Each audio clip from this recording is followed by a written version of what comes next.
It is nearly impossible to remove content from the internet.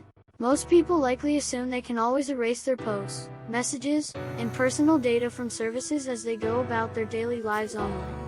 However, this week's tech hearing called into doubt that fundamental premise.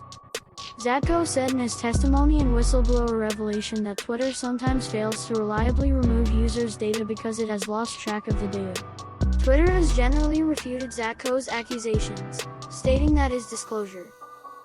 In the past, Twitter has stated that it has mechanisms in place to begin a deletion process, although it has not specified whether it routinely completes that process.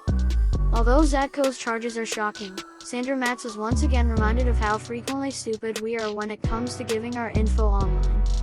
Whatever you post online, don't ever expect it to be private again, advised Matz, a professor and social media expert at Columbia Business School. It's nearly impossible to remove something off the internet or press the reset button.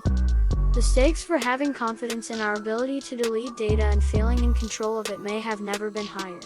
After the Supreme Court overturned Roe v. Wade in June, it may now be possible to punish anyone who browse online for information about or access to abortion services by using their search histories, location data, text messages, and other information.